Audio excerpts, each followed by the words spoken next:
Well, it was very fun putting Ken's nomination package together, because those of you who know Ken know that he's a very humble man, and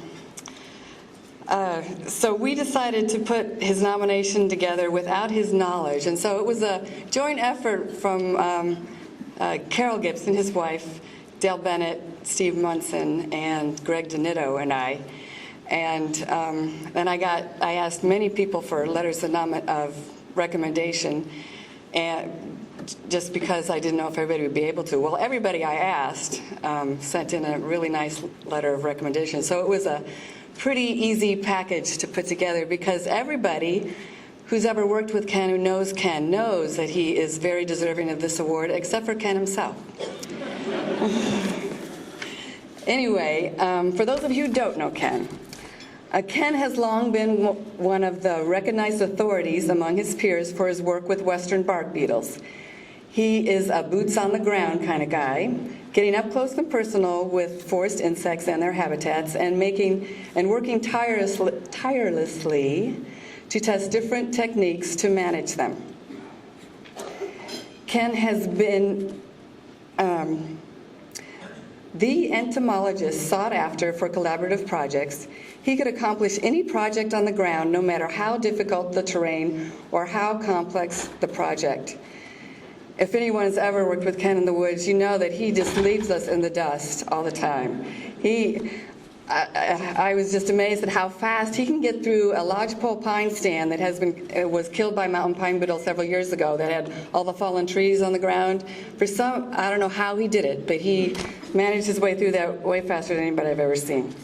And the only way we could catch up with him is if he happened to stop to tie his bootlaces. Ken has been a mentor to both novice as well as experienced entomologists, other professionals, pathologists, and students. He has been the go-to guy for technical assistance in forest entomology. He is admired, respected by all who know him, and is truly stellar in all aspects of his work. He has been an integral part of this work conference over the years as well. So, Ken, for your significant contributions in the field of forest entomology in the West, it is an honor and a privilege for me to present to you, on behalf of the Western Forest Insect Worm Conference, the Founders Award. Okay. Please.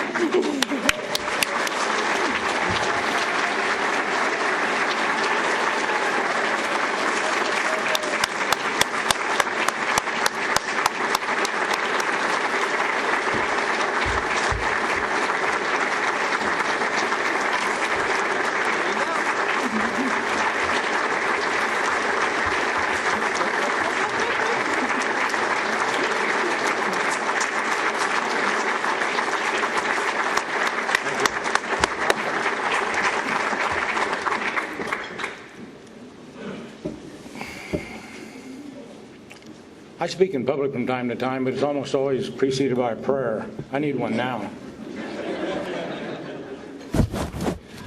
Hearing Sandy talk about that, I'm looking around, who's she talking about?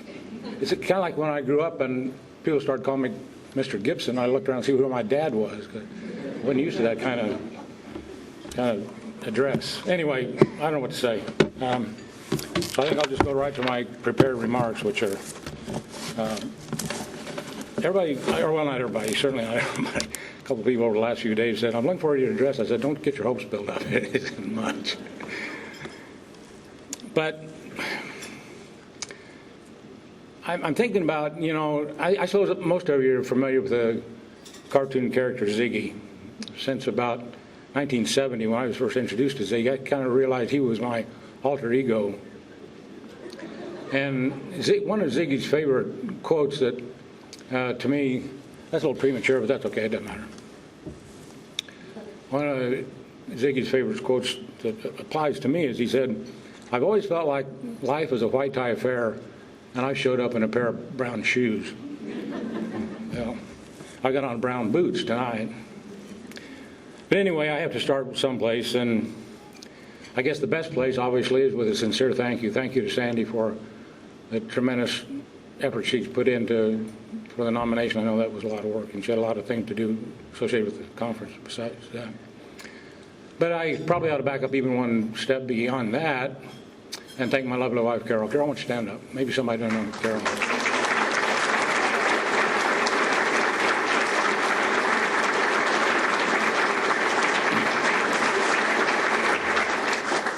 She's been pretty much my constant companion for, believe it or not, 53 years now. We started dating 53 years ago next month, and we'll have been married 50 years this September. So we've been together a long time, and it's always been good for me to have Carol, kind of beside me or in my close proximity, because I know it's been good for me, because people are bound to look at us together and say, well, that guy's obviously not as dumb as he looks. And so it's been good, and I've appreciated that. But again, thanks to Sandy for the hard work. Thanks to the founders of the award committee and Barb for overlooking the fact that I obviously don't belong here, despite what Sandy said. Thanks to the members of the award conference and those of you here tonight who stayed around when you found out who the speaker was going to be anyway. I'm assuming you just looking forward to learn how to do the tango. I guess that's why you're here.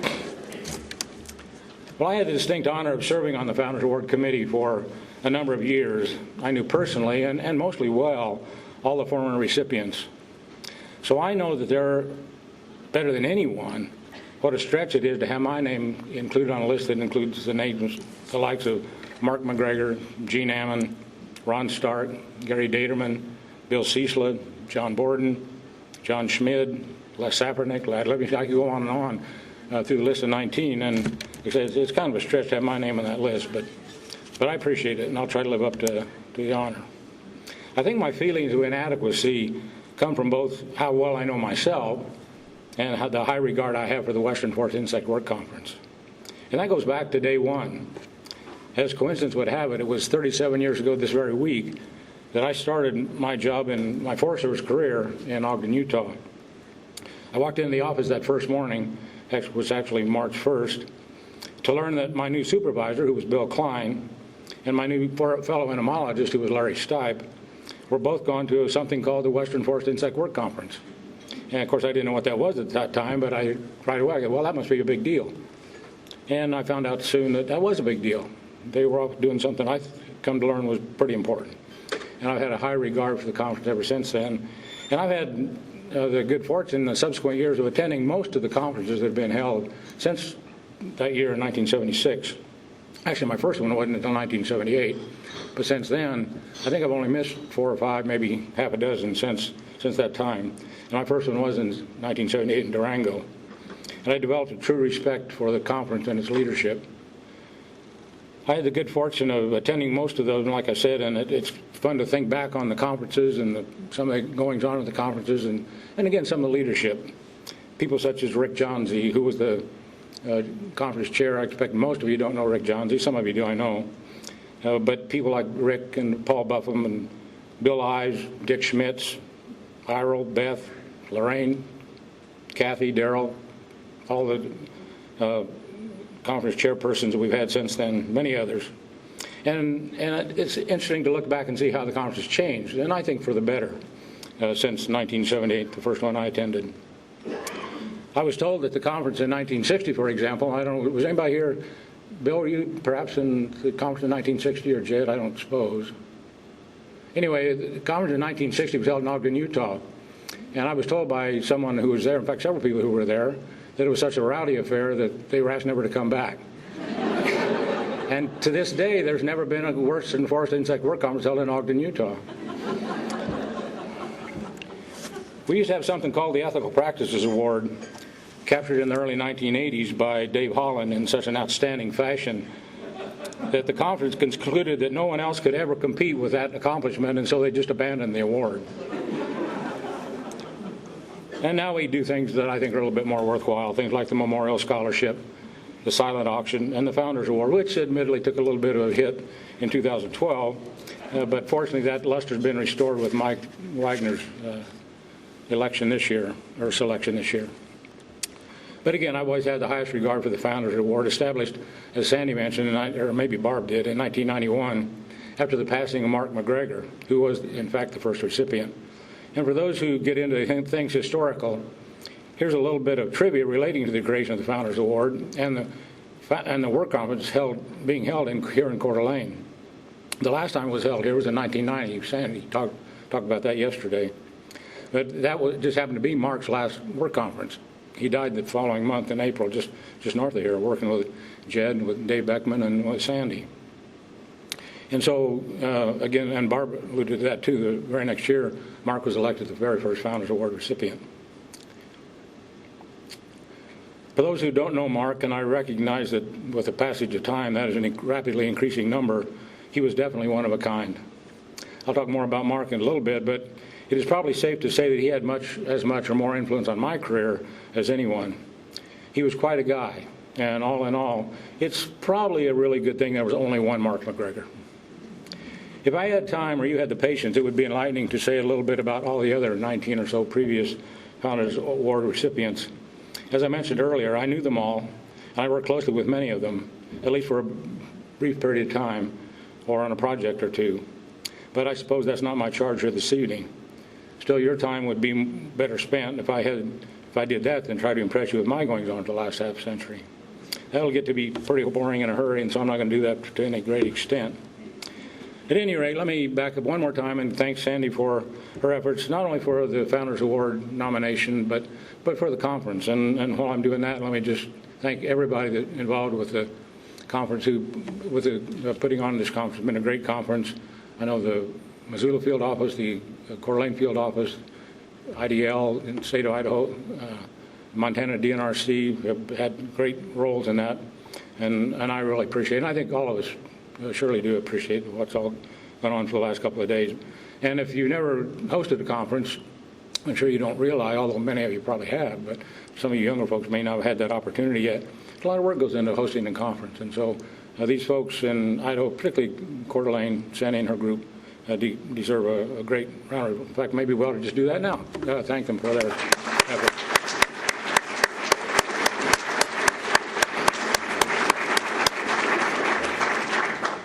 Well, I don't want to drag this on too awfully long. I know you got a tango lesson to get onto. And besides, that'd be pretty painful for everybody, including me, if I tried to do that. I put together a little kind of a thing about my past 40 or so years. But I know that's kind of a dangerous thing to do because almost no one's past is as interesting to the person listening to it as the person telling the story thinks it is. So I'm not going to do that too long. And without taking more time than is necessary, I put together a little thing which I see has just disappeared, and I don't know how to bring it up. Somebody's going to have to come and put in a password so we can get on with the program.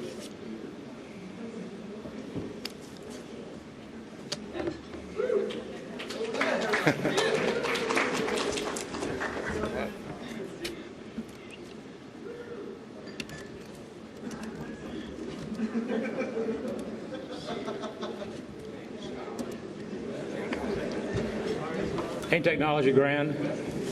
That is one of the things we didn't have to deal with at the first work conference I attended. In fact, my very first work conference, where you put on handwritten overhead slides, that was the technology of the day. Anyway, I put together a little thing that I've called, with all due apologies to Samuel Taylor Coleridge, a presentation that I've called The Rime of the Ancient Beetle. I don't know if you want to reduce the lights a little bit so the slides are a little bit more viewable or whatever.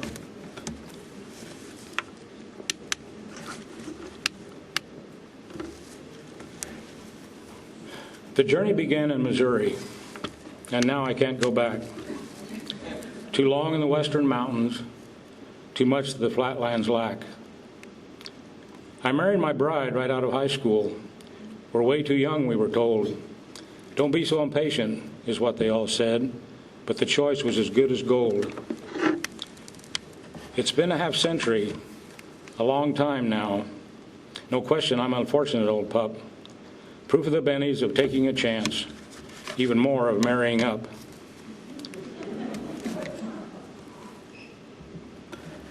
Became a draftsman, lines upon lines. I thought my life was a breeze, but that was a world and a lifetime away from sampling beetle-killed trees. Greetings came from Uncle Sam. sent me off on a ship with a gun. Became a Psy warrior. What the heck is that? No matter. We were having lots of fun. Next came a zoo, a tiger tree jock. But at some point, trees took a back seat. Finally left there a few years down the road, and was bugs that made life complete. Suddenly was in the right place and right time. My uncle came through once again. An end job was open in Ogden, Utah. To the chagrin of some, I slipped in. INDC, they called themselves. LJ and his crew, none the least. El Cheapo and Max and Harpo were there, and now a green dude from the east. I learned about beetles, saving trees, and more. Several things on my to-do list. Busy settling in, and each day ask anew, do we really get paid for this? But everything changes. Harpo went north, and with that, a brand new ball game. But Blackie encouraged, I shortly caved. We packed up and soon did the same. Found way more beetles than anyone knew. Found a home of that, I was sure. Learned that Montana is God's country too, and for that there ain't no cure. Statewide surveys, dead trees hard to count, and our one had a new beetle crew. Didn't plan it that way, but soon there we were, Mr. Majestic, A1 and A2. Then A2 went off to the desert, some said to make his own tracks. Couldn't follow him there, it was too dang hot. And oh crap, he never came back. Still had a good group, Jed and his bunch. Most had been there forever, all right. Changes were coming, you just knew they were.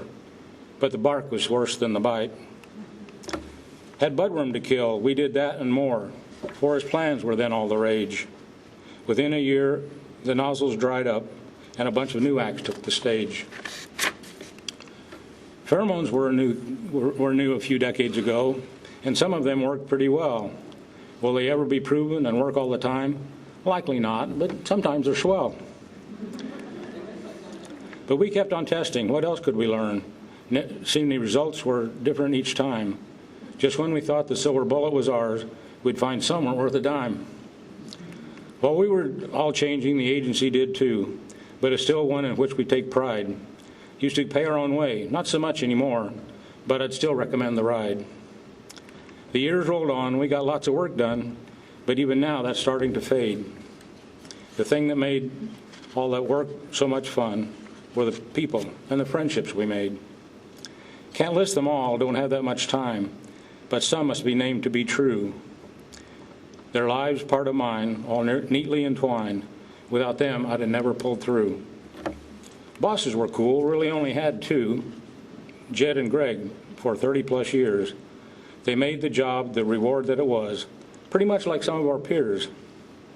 Co-workers were something most sorely missed, and in that I made out, no doubt. With friends over time, I have truly been blessed.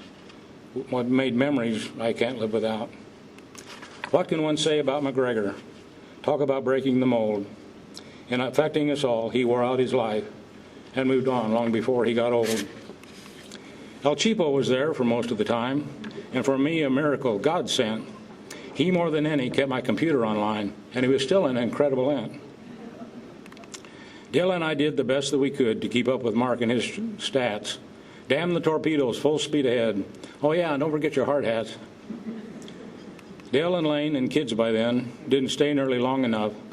They pulled up stakes and left way too soon. Their departure was pretty dang tough. We've kept in touch over the years and the miles and become closer despite that deep cleft. Dale's more like a brother, has always brought smiles, but I'm still pissed off that he left. Sandy came along to help us kill moths, and thank heaven decided to stay. She's become a good friend, I think just because. A fellow Missourian, I'm proud to say. She's really been more a friend's kind of friend. More than once kept me out of hot water. Been here so long and accomplished so much, and she's still young enough to be my daughter. Munz has been out in the mountains a while. I guess it's been decades at least. Had I not come north all those long years ago, why, Steve might still pee in the east.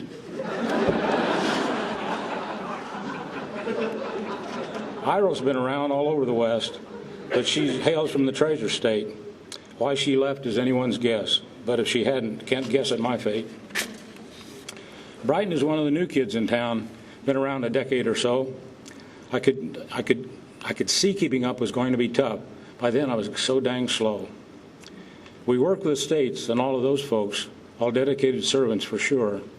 Lad, Steve, and Amy were closer than most, so I forgot who the other ones were. Hundreds of seasonals, some great, some not, but they tallied a bunch of dead trees. They seemed to get younger with each passing year, but none were cuter than these. Jeff kept coming back year after year. He did a lot to keep me on track. Eventually became just one of the group. It was tough when he didn't come back. Lots of great researchers, some are now gone. Gene and Dick and Gary and Ron. Others still carry on the good fight. Chris and Daryl, Rob and John. Even some of the pathos made work lots more fun, armed with Pulaski's and digging up roots. Sue, Blakey, and Jane, John Marcus, and Bob, their efforts all bearing much fruit. Looking back on all that we've done may cause one to scratch his head. Viruses, poisons, and other awful stuff. It's a wonder we ain't all dead.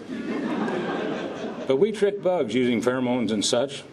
Some even seemed to work at day's end. Unfortunately, others were kind of a waste, but it wasn't our money we spent.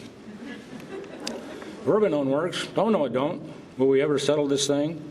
Some will use it, some still don't. Has been quite a 2-decade fling. For as long as we tried, you'd think it'd be great, and sometimes it seemed a good start.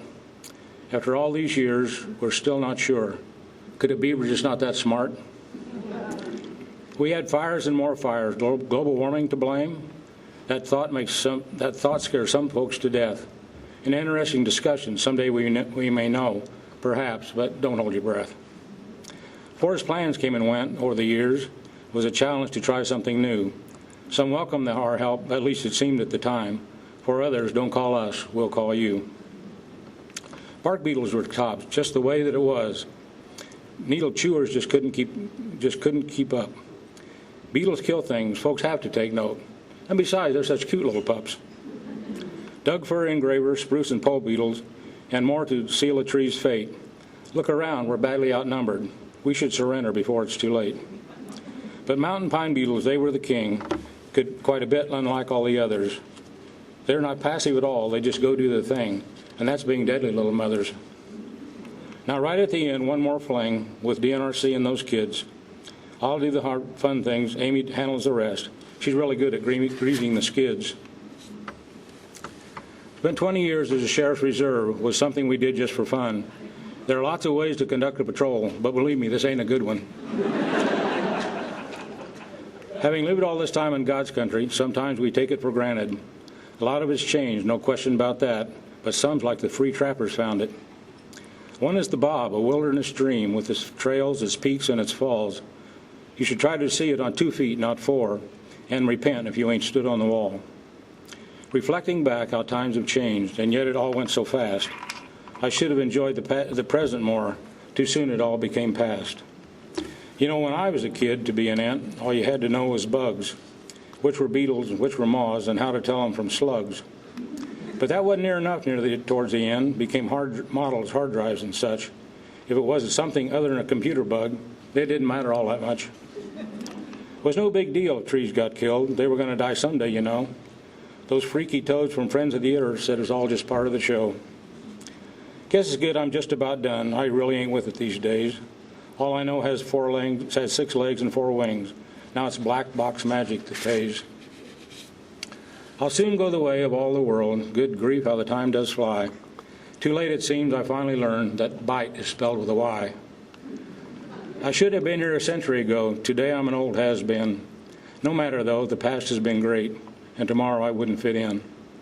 In wrapping this up, I express sincere thanks for good folks, good times, and much more. The journey was great, wouldn't change very much. Even the work didn't never seem like a chore. Charlie Russell once said, referring to life, it's a card game to which we bought in. Had incredible luck with the hands I've been dealt. Anytime I cash in, I win.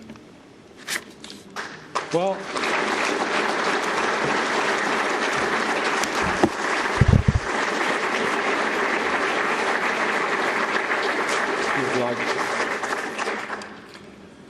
I hope this simple little poetic tribute to my career conveys the message that I measure success not from professional accomplishments, but from personal associations. While I have mentioned but a very few individuals who have impacted my life for the better, I could have listed literally dozens whose interaction made me a better entomologist and a better person. And there are those from many different groups and regions in the Forest Service, other federal agencies, state employees, universities, private industry, even in another country. Their disciplines ran the gamut from entomology to pathology, forestry, silviculture, wildlife biology, research, marketing, on and on. In just about any discipline with which we routinely interact, I could name an individual or several who enlightened and brightened my career and my life. Many former Founders Award recipients are rightfully remembered and honored for their significant accomplishments, identifying pheromone complexes, developing hazard and risk rating systems, perfecting management or control schemes, all that either directly or indirectly helped us be more efficient and effective as we strive to positively influence the management of natural resources. If Ken Gibson is to be remembered for anything, I hope it will be that he enjoyed working with and serving people. If those folks benefited in some small way, great, but that he benefited greatly is beyond question. And if you'll humor me for a few more minutes, I'll share a discussion Dale and I were having just not too long ago. This is still kind of a personal association vein, but now more of a historical perspective, and it's going to kind of relate to a little bit of what Sandy talked about yesterday. As I've noted already, Dale and my career coincided to my benefit nearly from start to finish. He actually started a bit before I did, and has endured it a little bit longer, but then I'm a lot older, so it doesn't count. But we concluded that we share a common entomological history as well. Now I know what you're thinking. What's that old dork talking about now? Well, bear with me. And again, this is what's going to relate to what Sandy talked about yesterday. In about 1897, Gifford Pinchot, literally the father of forest management in the United States and the first chief of the Forest Service 8 years hence, hired A.D. Hopkins as essentially the first forest entomologist in the United States. And this was, again, 8 years before the Forest Service was actually organized. In 1914, Hopkins hired a fellow named Jim Evenden, and Sandy told us about that yesterday, to conduct insect surveys and develop control programs in the Intermountain West. Evenden first worked out of Missoula, but soon moved his lab to Coeur d'Alene, here in 1915, and he stayed here until it stayed here until 1955 when Evenden retired. And Jim Evenden actually died here in Coeur d'Alene in 1969. Well, in 1927, Evenden hired a fellow named Tom Terrell to do insect surveys. You may remember Sandy mentioned that yesterday too. And Tom became one of the very first aerial observers. Well, Terrell and his group, after Evenden retired in 1955, moved back to Missoula, and essentially that's about the time they went back into the Forest Service, or I guess went into the Forest Service, and essentially became the forerunner of the current Forest Health Protection Group. And again, that was in 1955. In 1966, Terrell, now again, we're talking about only three kind of entomology generations. We're talking about A.D. Hopkins, Jim Evenden, Tom Terrell. In 1966, Tom Terrell hired an enterprising young entomologist named Jed Dewey. Jed worked most of his career in Missoula, and in 1978, hired a couple of entomologists out of Region 4, a young fellow named Dale Bennett, and a not so young one named Ken Gibson. So Dale and I kind of think we have kind of a genealogical history of the A.D. Hopkins is only 4 generations long, and I think that's pretty cool. Well, all that tells me that we have not only really benefited from present-day associations that make us better entomologists, we also have a rich and not too distant historical heritage from which we all benefit, and one for which we have the opportunity and obligation to maintain and enhance. Well, again, thanks to all those who have benefited my career, and the many not here for a whole bunch of reasons. If I tried to list them all, I'd be here till next week. I hope all of you know how much you mean to me and how much you meant to my career.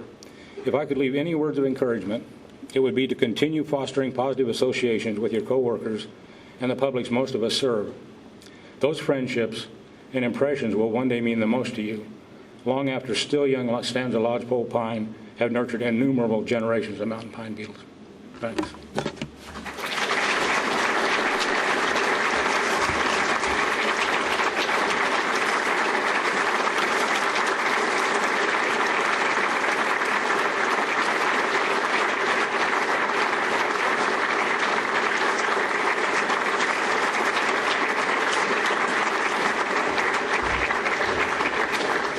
I'm not doing an encore. I forgot my plaque.